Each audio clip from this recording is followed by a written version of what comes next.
I am sitting at the edge of my narrow bed, feet planted on the cold linoleum floor, staring at the water stain that blooms across the ceiling like a bruise. The apartment is silent now, but my chest still holds the weight of Isaiah's words, turning them over and over like stones in my palm.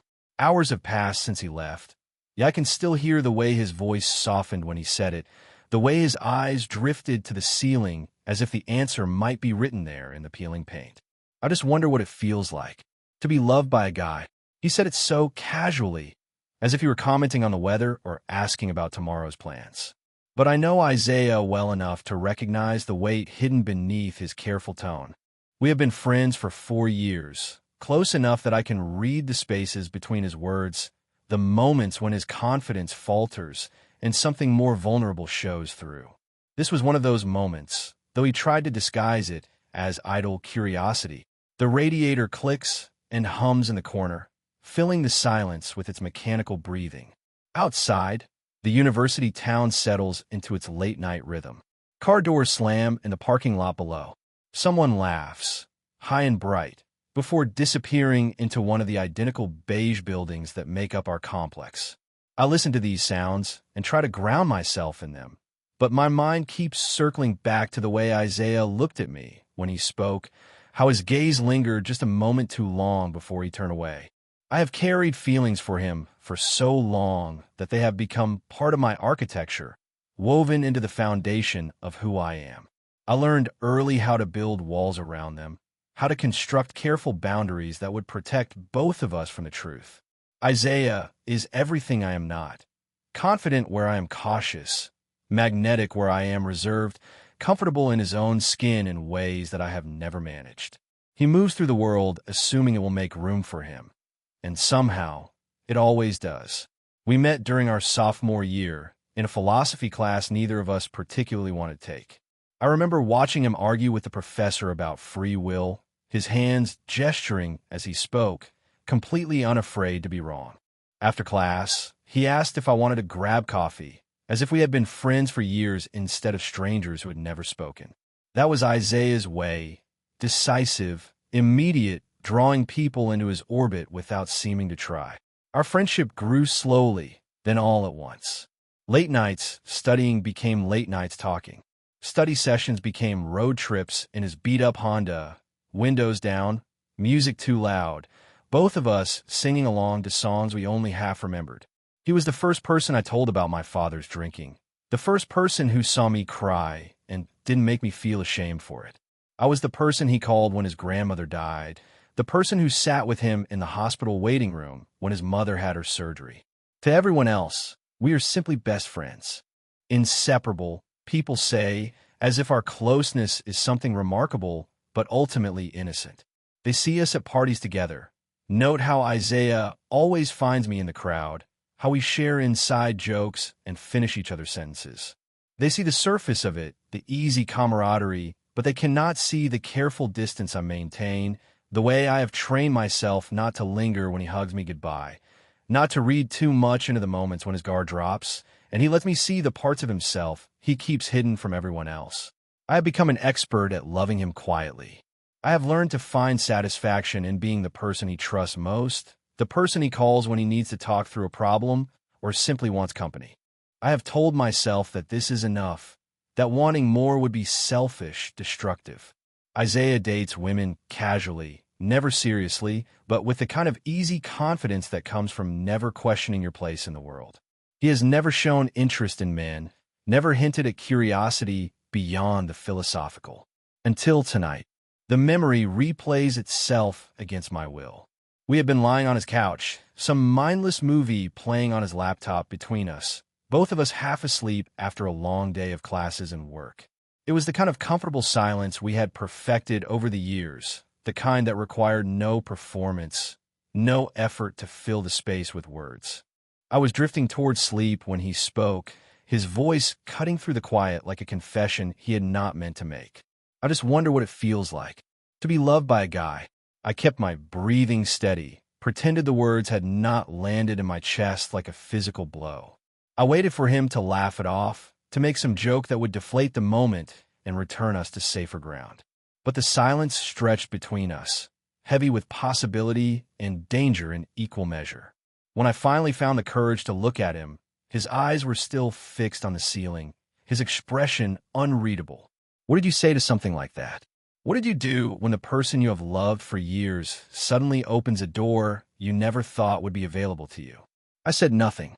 I pretended to fall asleep, let my breathing deepen until he believed the illusion. Eventually, he gathered his things and left, whispering goodbye to my supposedly sleeping form. Now I sit here in the aftermath, trying to understand what just happened.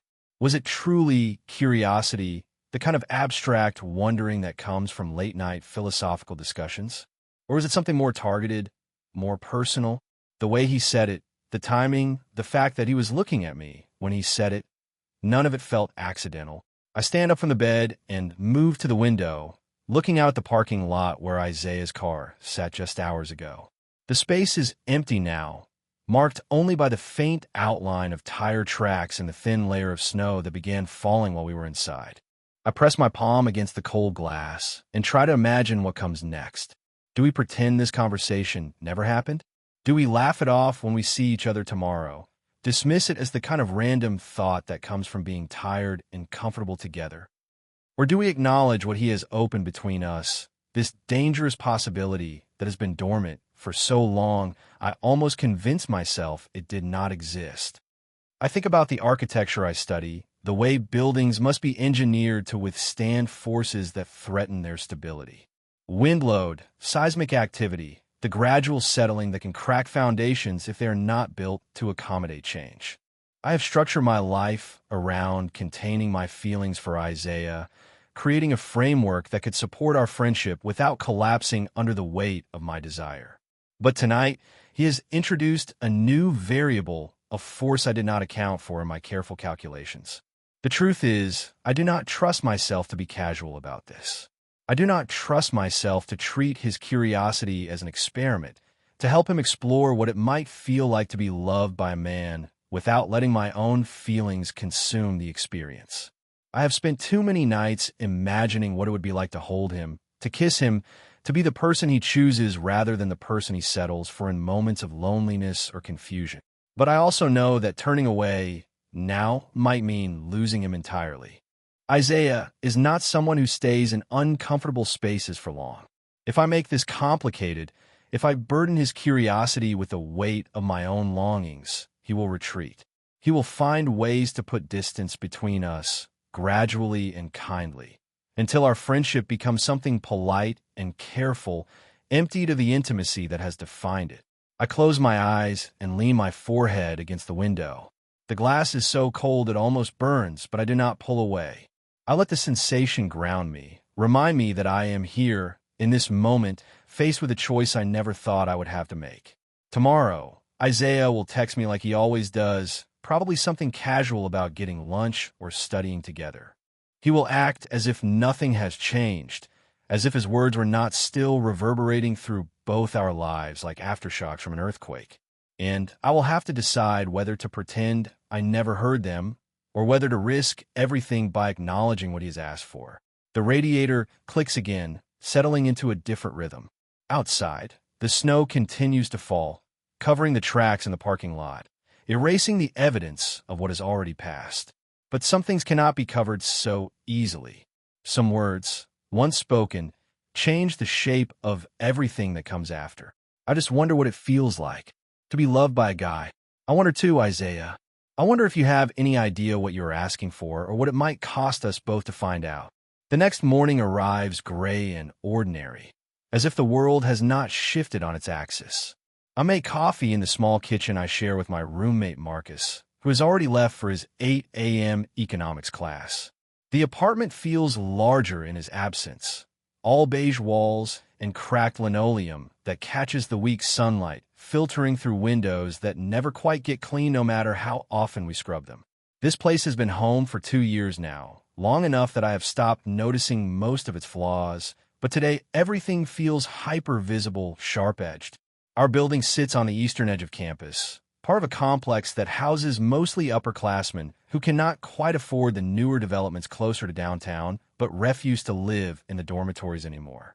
The elevator has been broken since October, which means climbing 4 flights of stairs every day, past walls painted in shades of institutional beige that seem designed to discourage any sense of permanent belonging. The hallways smell faintly of cooking oil and industrial carpet cleaner, punctuated by whatever music leaks through thin doors at all hours. I have grown comfortable with the ordinariness of this place, the way it asks nothing of me except monthly rent and basic maintenance of my small corner within it. My room contains the essential elements of a life in progress. A desk positioned near the window where I work on architectural drawings, shelves lined with textbooks and the occasional novel, a bed that doubles as seating when Isaiah visits. Everything has its place, everything serves its purpose. I have always preferred environments I can understand and control. Isaiah lives 3 buildings over, in a unit identical to mine except for the energy that fills it. Where my space feels carefully curated, deliberately calm, his apartment buzzes with the remnants of constant social activity. Empty pizza boxes stacked on counters, video game controllers scattered across the coffee table, a rotating cast of friends who treat his living room like a second home. His roommate Jake is perpetually hosting something, some gathering that spills from their unit into the hallway, voices and laughter echoing off those beige walls at all hours. It suits Isaiah perfectly, this environment of managed chaos. He thrives in spaces filled with people, feeds off their energy in ways that have always fascinated me. I have watched him work a room, drawing conversations toward himself without seeming to try, making everyone feel as if they are part of something important simply by including them in his orbit. It is a gift I have never possessed, this ability to make social connection look effortless. We met during our sophomore year, though I had noticed him long before our philosophy class brought us together. He was the kind of person you could not help but notice. Not because he demanded attention, but because he inhabited space so fully, so comfortably. While I spent most classes sitting near the back, taking careful notes, and rarely speaking unless directly called upon, Isaiah claimed seats in the front row, engaged in debates that could stretch well beyond the scheduled time, challenged professors with a kind of respectful boldness that made them remember his name. That first conversation over coffee revealed layers I had not expected. Beneath his easy confidence lived someone thoughtful, curious about ideas in ways that went beyond academic performance. He asked questions about my architecture studies with genuine interest, wanted to understand how buildings were designed to last, what made some structures endure while others crumbled. His business major, he admitted, was more practical than passionate, chosen because his family expected him to pursue something that would guarantee financial stability. Our friendship developed along predictable lines at first. Study sessions, shared meals, the gradual expansion of trust that comes with consistent presence in each other's lives. Isaiah included me in his social circle, introduced me to his friends as if my quieter nature were an asset rather than a limitation.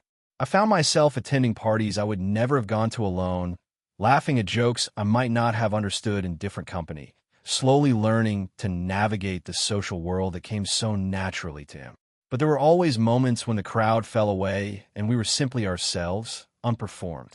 Late nights when his apartment emptied and we stayed up talking about everything and nothing, our conversations meandering from current events to childhood memories to half-formed theories about life and meaning. These were the times I treasured most, when Isaiah's public confidence relaxed into something more vulnerable, more real. I began to recognize the signs of his restlessness during those late-night talks. The way his eyes would drift when he spoke about his future, as if he were looking for something he could not quite name.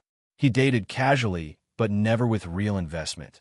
Went through the motions of relationships that seemed to satisfy some social expectation without touching whatever deeper longing lived beneath his surface charm. I learned to love him during those quiet hours, though I was careful never to let that love show in ways that might threaten what we had built together. I became expert at reading his moods, at knowing when he needed company and when he needed space, at being present without being demanding. I convinced myself that this was enough, that being his closest friend was a privilege that should satisfy whatever romantic longings I harbored. My architectural studies provided a framework for understanding this discipline. Buildings required foundations that could support their intended load, structural elements designed to bear weight without failing. I constructed my emotional life with similar principles, creating boundaries that could contain my feelings for Isaiah without compromising the stability of our friendship. I told myself that love could be engineered like any other force, channeled safely through appropriate supports. The system worked for years. I dated other people occasionally, relationships that felt pleasant but ultimately hollow compared to the intimacy I shared with Isaiah. I told myself that this was normal, that few people found the kind of connection we had, that I should be grateful for what we shared rather than longing for something more. I built my life around our friendship, structured my time and energy to accommodate his needs, his schedule, his unpredictable moods. Until last night, when he opened a door I had assumed would remain forever closed, when he introduced a variable my careful calculations had never accounted for. Now, as I finish my coffee and prepare for another ordinary day of classes and work, I find myself wondering whether the architecture I have spent so long constructing will prove strong enough to withstand what comes next, or whether Isaiah's casual curiosity will bring down everything I have worked so hard to build. 3 weeks pass before the moment arrives that changes everything between us. 3 weeks of careful normalcy, of pretending that night never happened, of maintaining the delicate balance we have perfected over years of friendship. Isaiah texts me about lunch plans and study sessions, shows up at my door with takeout, and complains about his marketing professor, sprawls across my bed while I work on drafting assignments, as if nothing has shifted in the space between us. But I notice the small things. The way his eyes linger on me, sometimes when he thinks I am not paying attention. The slight hesitation before he speaks, as if he is editing thoughts I am not allowed to hear. The way he seems more restless than usual, checking his phone constantly during our conversations, as if he is waiting for something that never arrives. It is a Thursday night in late February when the ground finally gives way beneath us. Isaiah appears at my door just after 10. No warning text, no explanation, carrying a six-pack of beer and wearing the kind of smile that does not quite reach his eyes.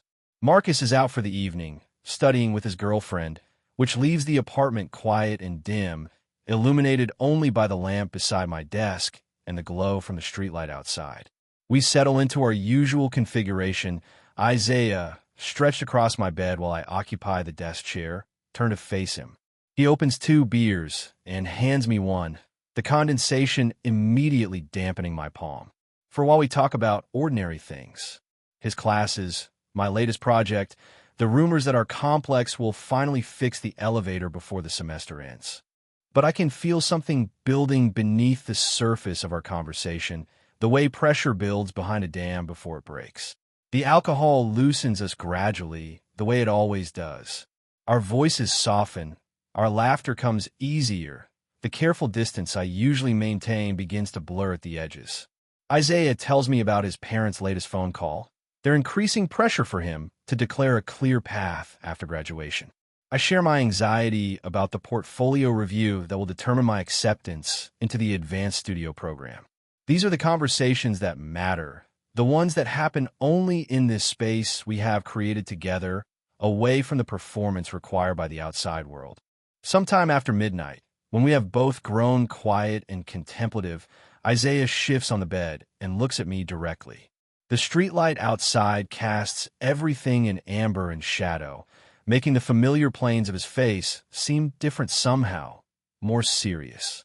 "You care about me more than anyone else does," he says, and his voice carries a weight I have not heard before. The words hit me like a physical force.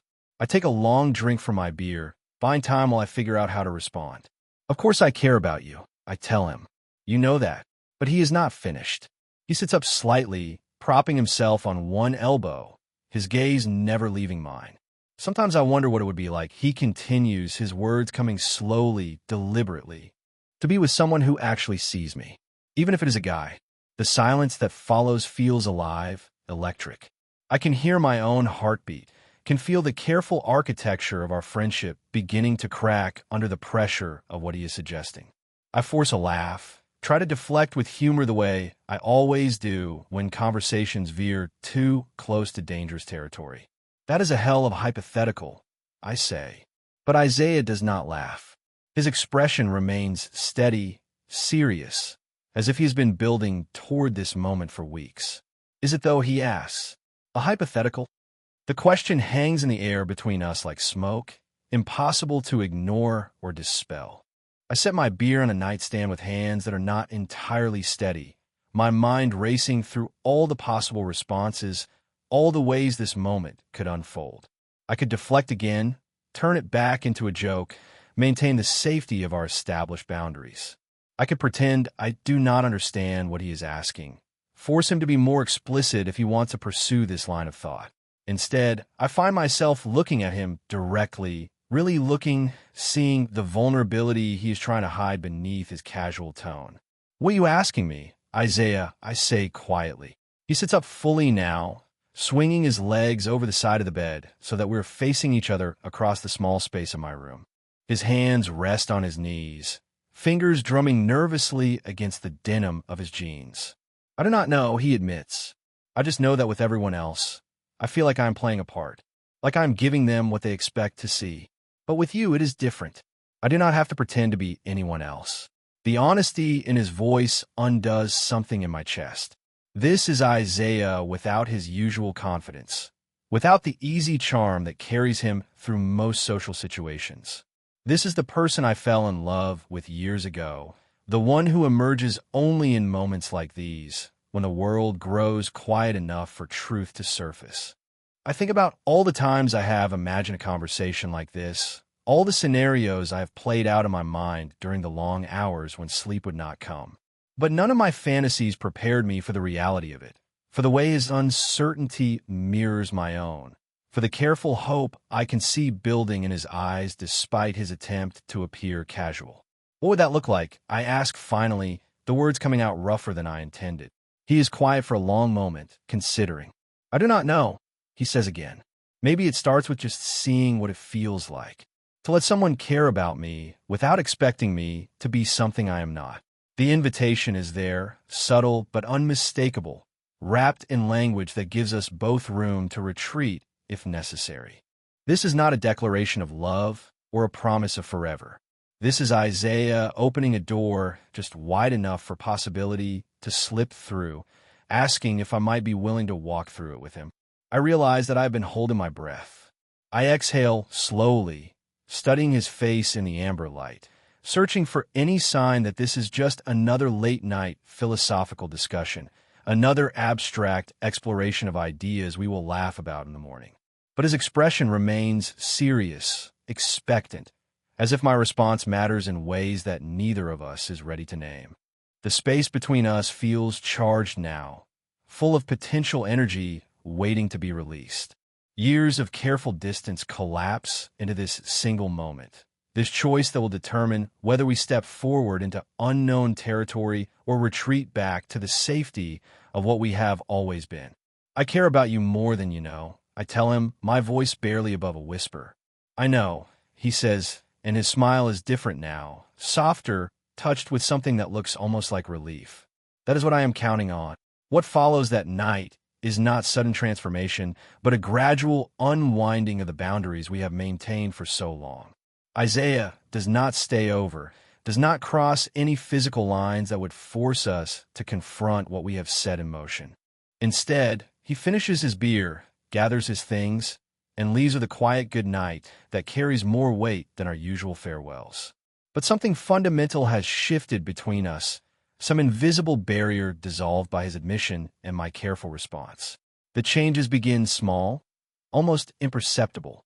Isaiah starts texting me more frequently, messages that arrive at odd hours with no particular purpose except connection. Photos of sunsets from his apartment window, observations about professors or classmates, random thoughts that he might have kept to himself before. The tone is different from our usual exchanges, more intimate somehow, as if he is practicing a new kind of closeness. He begins staying over more often too, though always with plausible reasons. His roommate, Jake, is hosting another party that will run too late, or he has an early class that makes my apartment more convenient, or he simply does not feel like walking back across the complex in the cold. These excuses grow thinner as the weeks pass, but neither of us acknowledges their transparency.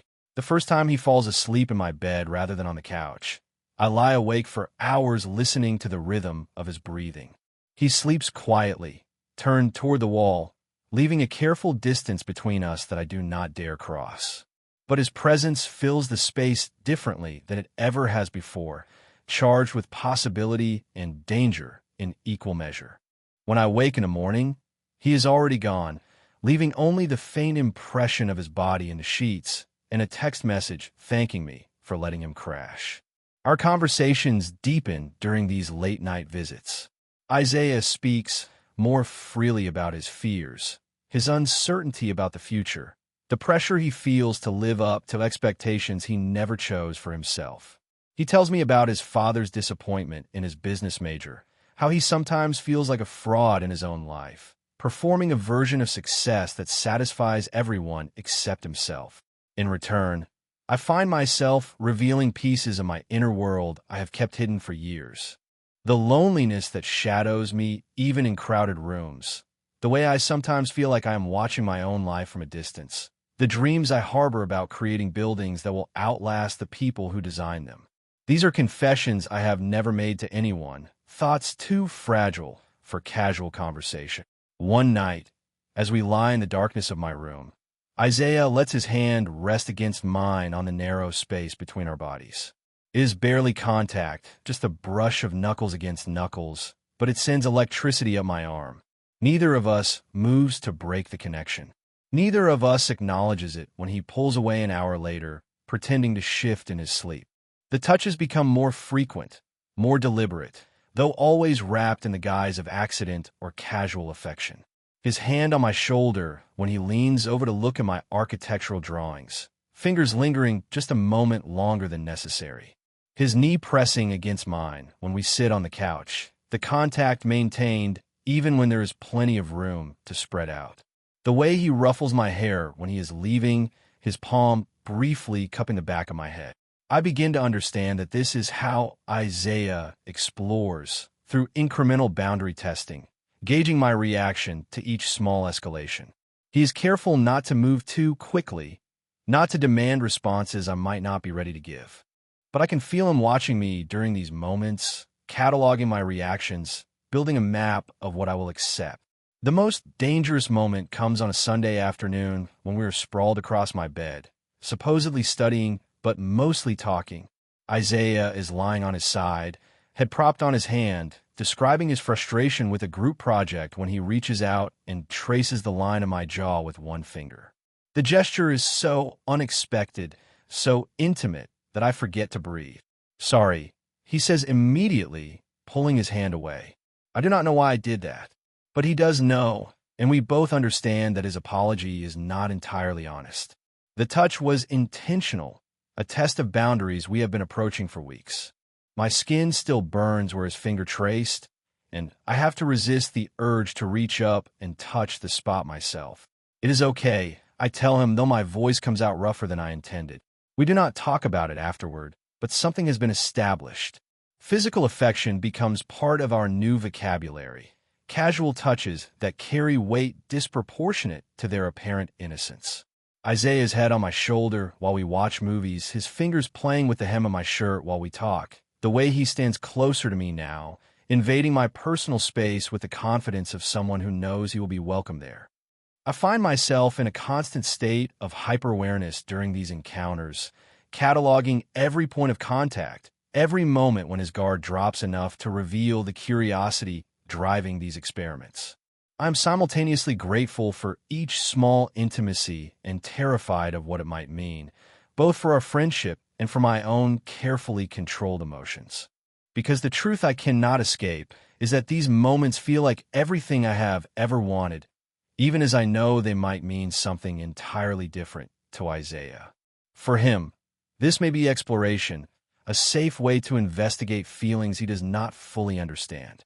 For me, it is the slow fulfillment of years of suppressed longing, each touch confirmation that the connection I have felt between us might not be entirely one-sided.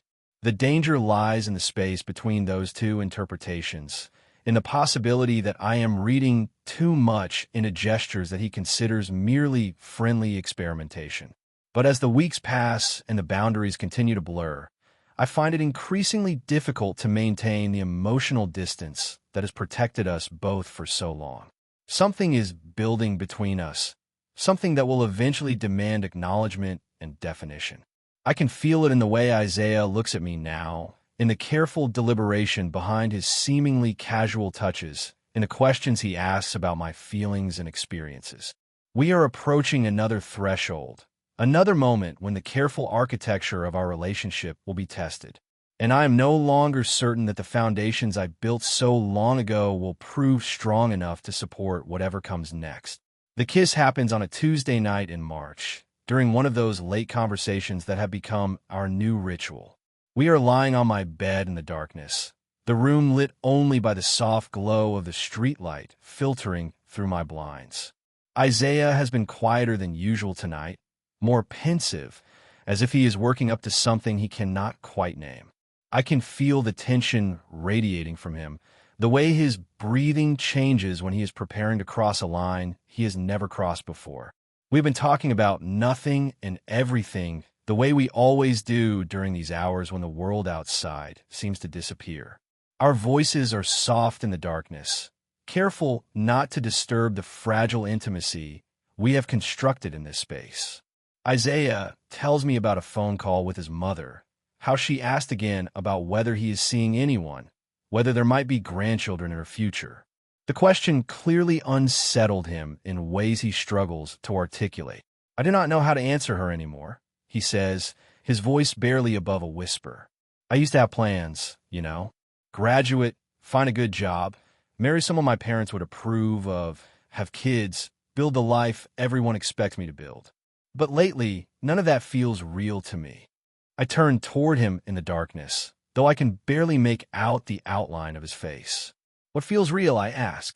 The silence that follows stretches long enough that I wonder if he has fallen asleep, or if my question has pushed too far into territory he is not ready to explore. But then he shifts closer, close enough that I can feel the warmth radiating from his body, close enough that his breath touches my face when he speaks. This, he says quietly, being here with you, these conversations, the way I do not have to perform when I am with you. Something in his tone makes my chest tighten. There is a vulnerability in his voice I have never heard before, a rawness that suggests he is as afraid of what he is feeling as I am of what I am hoping for. I want to reach out to him to close the small distance between us, but I force myself to remain still. Sometimes I think about what it would be like. He continues, his words coming slowly, as if he is discovering them as he speaks. To stop pretending, to just let myself feel what I feel without worrying about what it means or what other people would think. The words hang in the air between us, heavy with implication. I can hear my own heartbeat in the silence, can feel the careful walls I have built around my feelings beginning to crumble. What do you feel? I ask, though I'm not sure I am ready for his answer. He does not respond immediately. Instead, he moves closer still, close enough that I can see the outline of his features in the dim light. His hand finds mine in the space between us, fingers intertwining with a deliberation that makes it impossible to dismiss as accident. I feel like I've been holding my breath for years, he says finally. And when I am with you, I remember how to breathe. The honesty in his voice breaks something open in my chest. This is not casual curiosity anymore, not simple experimentation. This is Isaiah stripping away the careful performance that has defined most of his life, showing me the person he keeps hidden beneath all that easy confidence. I'm trying to form a response when he moves again, shifting even closer until there's almost no space left between us. I can feel the warmth of his breath on my face, can see the uncertainty in his eyes even in the dim light. And then, without warning, without preamble, he kisses me. It is not the kiss I imagined during all those nights when I lay awake thinking about this possibility. It is hesitant, searching, almost clumsy in its uncertainty. His lips are soft, but uncertain, pressing against mine with a question rather than a statement. For a moment, I am too shocked to respond, too overwhelmed by the reality of what is happening to do anything but receive it. But then instinct takes over, and I kiss him back, my hand moving to cup the back of his neck, fingers threading through the soft hair at his nape. He makes a small sound against my mouth, something between relief and surprise, and the kiss deepens slightly, becomes more sure of itself. When we finally break apart, he does not pull away entirely. His forehead rests against mine, our breathing mingled in the small space between us. I can feel him trembling slightly, whether from nerves or adrenaline, I cannot tell. Is this what it is like, he asks, his voice barely audible. The question pierces through me like a blade, because I understand now what he is asking, what he has been asking all along. He wants to know what it feels like to be loved by someone who sees him completely, who does not need him to be anything other than what he is. But he is not asking about love in general. He is asking about this specific love, about what it feels like to be loved by me. The realization is both thrilling and terrifying. This is not abstract curiosity or casual experimentation. This is Isaiah trying to understand something fundamental about himself, about us, about the connection that has been growing between us for months. I do not know how to answer him, do not know how to explain that what he is feeling is only a fraction of what I've carried for him all these years. How can I tell him that this moment, this kiss, this tentative exploration represents the fulfillment of longings I never thought would be returned? Instead, I kiss him again, softer this time, more deliberate. I pour everything I cannot say into that kiss, all the years of careful distance and suppressed affection, all the nights I have lain awake wondering what this would feel like. His response is immediate, his body relaxing against mine, as if he's been waiting for permission to let go of whatever has been holding him back. When we part this time, he does not ask questions. He simply holds me, his arms wrapping around me with a tenderness that makes my throat tight with emotion. We lie there in the darkness, breathing together, processing what has just shifted between us. I know that tomorrow will bring questions, complications, the need to define what this means for our friendship and our future. But for now, in this moment, there's only the warmth of his body against mine, the steady rhythm of his breathing, and the impossible reality that Isaiah has chosen to cross this line with me. After years of wondering what it would feel like to be wanted by him, I finally know. It feels like coming home to a place I never thought I would be allowed to enter. It feels like the answer to a question I have been asking my entire life. The days that follow our first kiss exist in a strange liminal space, neither fully acknowledged nor completely ignored. Isaiah continues to visit, continues to stay over, continues to blur the lines between friendship and whatever we are becoming. But now there's a new dimension to our intimacy, a physical language we're learning to speak without ever discussing its grammar or rules. He slips into my bed more easily now, no longer requiring elaborate excuses about early classes or late parties. Sometimes we kiss, hesitant explorations that never quite escalate beyond gentle touching, soft lips meeting in the darkness. Other nights, we simply hold each other, his head on my chest, my fingers running through his hair while he asks questions that reveal the depth of his confusion about what he is feeling. What scares me most is not the physical intimacy, but the emotional vulnerability he shows during these moments. Isaiah has always been careful about revealing too much of his inner world, even to me. But now, in the safety of my darkened room, he speaks with a rawness that breaks my heart and rebuilds it simultaneously. I have never felt this way before, he whispers one night, his voice muffled against my shoulder. I do not know what that makes me. The question haunts me because I understand the weight it carries. Isaiah is not simply exploring physical attraction. He is confronting fundamental assumptions about his identity, about the life he thought he wanted, about the person he believed himself to be. And I am both witness and participant in that confrontation, which places me in an impossible position. Because the truth I cannot escape is that this is not casual for me, has never been casual. Every touch, Every kiss, every whispered confession in the darkness represents the fulfillment of years of suppressed longing. I am not helping Isaiah explore his sexuality so much as I am living out my deepest romantic fantasies, and the asymmetry of our emotional investment terrifies me. I begin to notice how carefully Isaiah compartmentalizes our intimacy. During the day, when we study together or grab lunch, he maintains the same friendly distance we have always shared. He does not touch me in public spaces, does not let his gaze linger in ways that might invite questions from others. Only in the privacy of my room does he allow himself to be vulnerable, to explore this version of himself that exists nowhere else. The pattern becomes more pronounced as weeks pass. Isaiah will spend entire evenings in my bed, kissing me with increasing confidence, whispering about how safe he feels with me, how different this is from anything he has experienced before. But the next day, he will mention a girl from his economics class, describe her in ways that make it clear he still sees heterosexual romance as his default setting, his eventual destination. I tell myself that this is natural, that people do not abandon lifelong assumptions about their identity overnight. I remind myself that Isaiah is processing something complex and potentially threatening to his sense of self. That patience is the kindest gift I can offer him. But each casual mention of female attraction, each moment when he retreats into the safer territory of our public friendship, chips away at my ability to maintain emotional equilibrium. The breaking point comes on a Thursday night in early April, after we have been navigating this undefined territory for nearly a month. Isaiah arrives at my apartment later than usual, his energy different somehow, more agitated.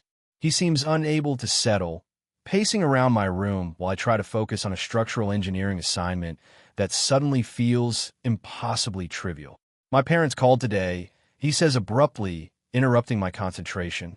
They wanted to bring someone home for Easter dinner. A girlfriend, specifically. My mother has been dropping hints about wanting to meet the girl who has captured my attention. The words hit me like cold water. I set down my pencil and turned to face him, trying to read his expression in the lamplight. "And what did you tell them?" I ask, though I'm not sure I want to know the answer. "I told them I would think about it," he says, avoiding my eyes. "There is someone from my marketing class who has been asking me out. Sarah. She is nice, uncomplicated, the kind of person they would like."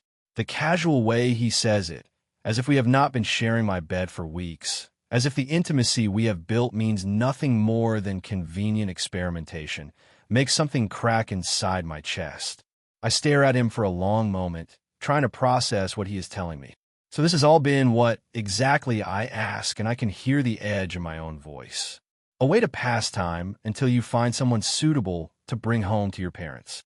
Isaiah stops pacing, his expression shifting to something that might be guilt or frustration or both. "That is not fair," he says. "You know, it is more complicated than that. But I'm tired of complicated.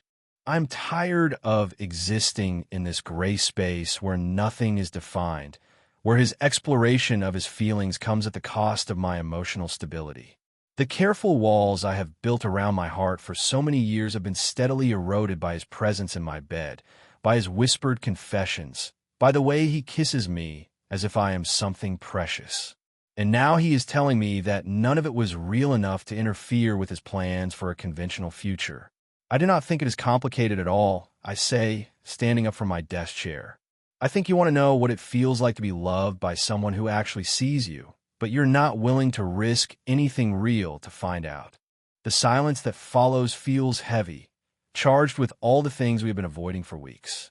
Isaiah stares at me, and I can see him struggling with something, some internal battle between honesty and self-preservation. Finally, he speaks, his voice barely above a whisper. "What if I'm not brave enough for this, Desmond? What if I am not brave enough to be the person you deserve?" The admission breaks something in me, but not in the way I expected, because I understand now that Isaiah is not being cruel or selfish.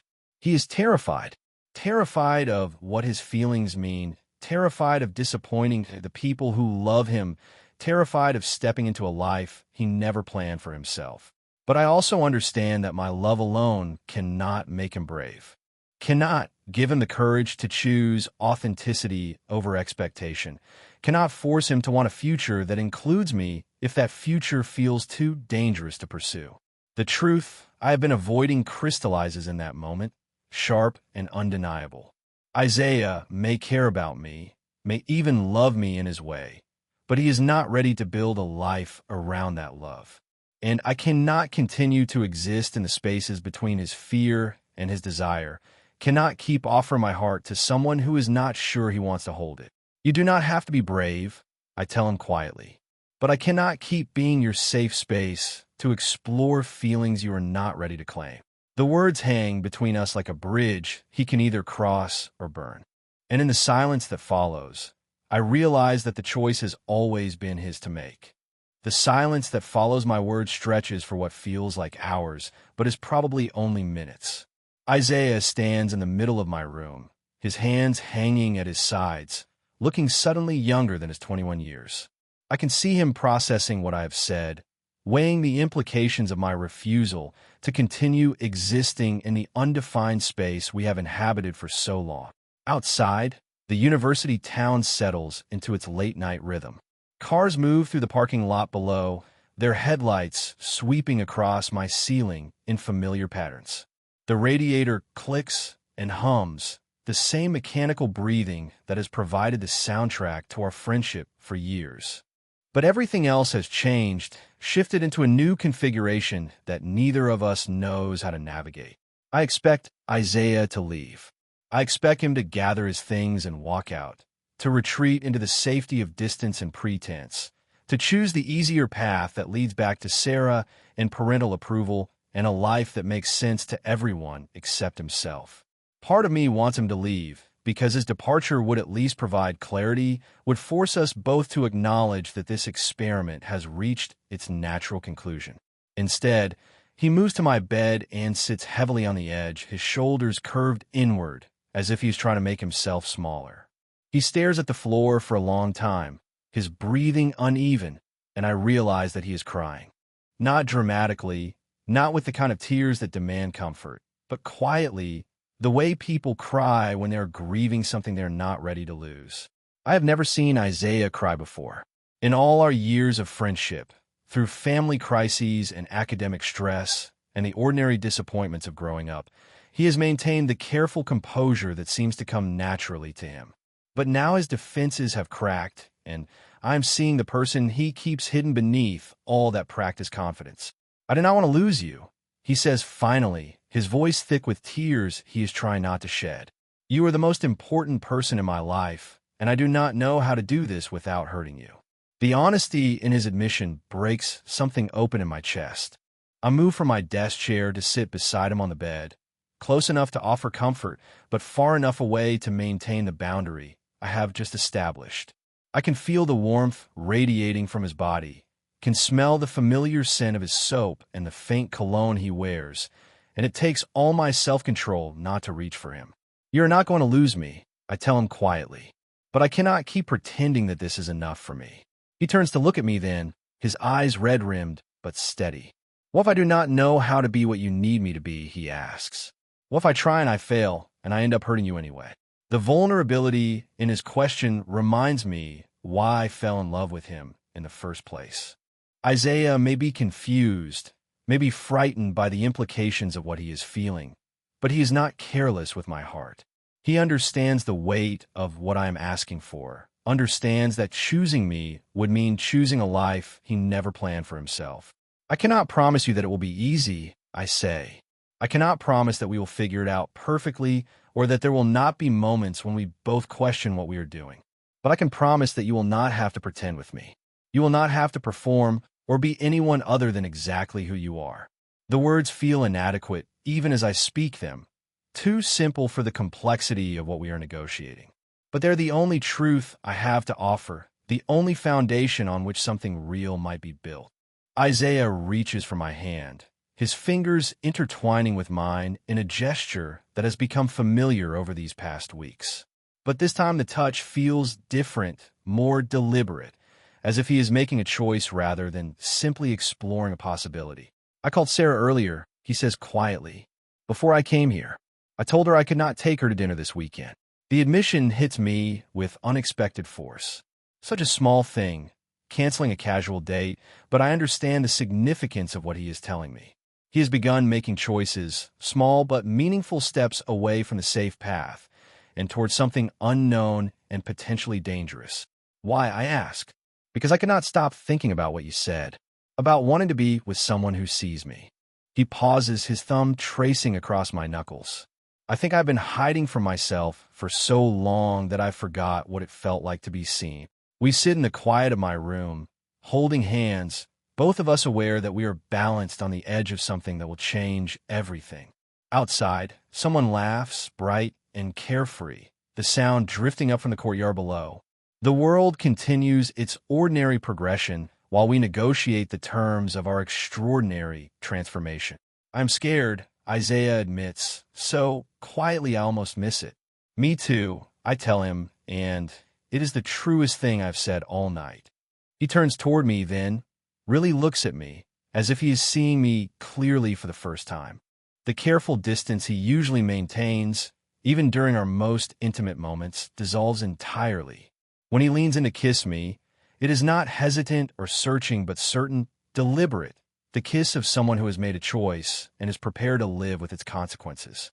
We lie down together on my narrow bed, fully clothed, our bodies aligned but careful, both of us aware that we are crossing from one country into another, leaving behind the safe territory of friendship and experimentation for something far more dangerous and necessary.